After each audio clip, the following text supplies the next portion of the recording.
Welcome to the Ashenborne Archive. This record is preserved. Begin. Ashen Lexicon. Entry 1. Arcane Spellbook of AshenReach. EmberVeil. Not every fragment recovered from AshenReach is a history. Some are stranger than testimony, older than law, and more dangerous than memory. They are not accounts of what happened, but instructions for what may still be done. These fragments belong to the Ashen Lexicon. The lexicon is not a single book. No complete volume has ever been recovered. What survives exists in torn parchment leaves, scorched vellum, tablets, monastery scrolls and pages copied by hands that trembled before the ink dried.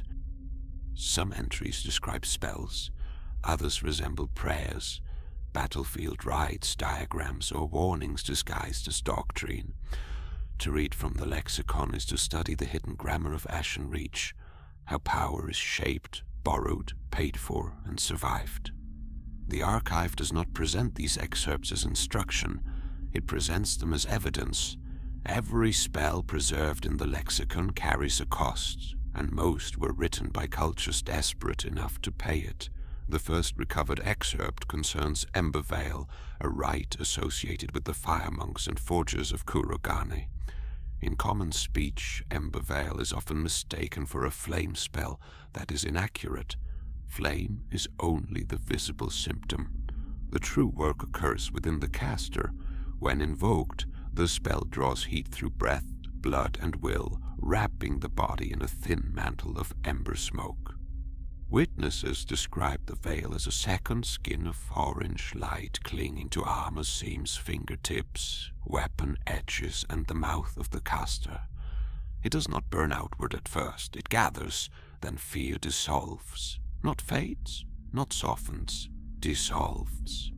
The caster feels no hesitation, no trembling of the hand, no instinct to turn away from pain or death.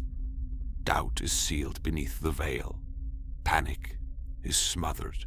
The mind becomes narrow, clear, and terrible.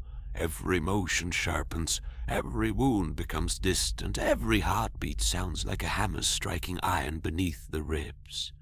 It was not created to make warriors invincible. It was created so duty could survive the moment when courage failed. Under EmberVeil, the body is strengthened beyond its natural boundary. Strikes land harder. Footwork steadies. Pain is not erased but delayed. Blood loss may be ignored long enough to finish a duel. Torn flesh may be sealed shut as the veil cauterizes wounds from the inside outward. The spell may also be shaped through breath. A trained caster can exhale the gathered ember force as a short, violent plume, burning the space before them in a flash of living heat. Others channel EmberVeil through weaponry. Blades glow along their edges. Spears leave brief lines of fire in the dark. Hammers strike with sparks that cling to bone and armor. But EmberVeil was never considered safe. The rite does not destroy fear, doubt, pain, or grief. It postpones them. When the veil dissipates, everything held back returns at once. The caster is struck by the full weight of what the spell concealed. Pain floods the body. Fear comes rushing back with interest. Doubt follows. Exhaustion descends like wet ash. Warriors who stood unshaken beneath EmberVeil have been found, afterward curled against the ground, sobbing into burned hands, unable to remember how many enemies they killed, only how afraid they should have been. This is the true price of the spell. It does not grant bravery, it creates debt. Kurogane masters warned that EmberVeil should only be cast when the battle must end before the caster does. If victory has not arrived by the time the veil breaks, the practitioner becomes vulnerable to every emotion, wound, and weakness they denied. Some died from pain that reached them too late. Some survived the field only to lose themselves afterward. There are accounts of failed monks who became addicted to the clarity.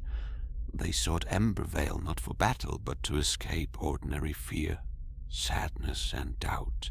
These practitioners burned themselves hollow in slow rituals, each casting, leaving less of the original soul behind. Their eyes glowed in darkness, their breath smoked in sleep. The Kurogane scrolls name this condition the Cinder Mind.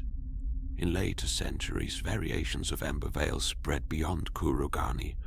Duelists carved its sigils beneath breastplates.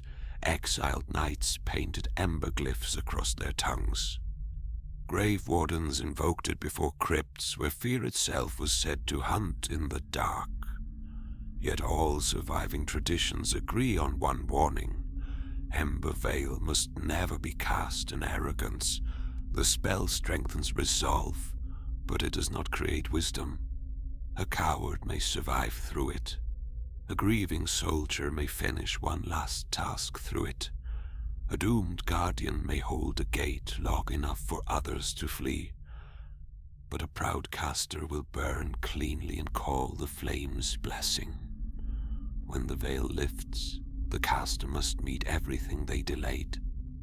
And AshenReach always collects what was owed. The archivist has authorized a restricted offering for listeners of the audio codex only. The world of AshenReach also exists as a physical trading card game through collectible Ashenborne Archive relic cards and booster packs. For a limited time, listeners may receive an additional sealed booster pack through the sigil code CODEX. To claim the offering, add 2 single booster packs to your cart at AshenborneArchive.com, then utilize code CODEX at checkout. Ordering instructions and all archival links may be found within the show notes.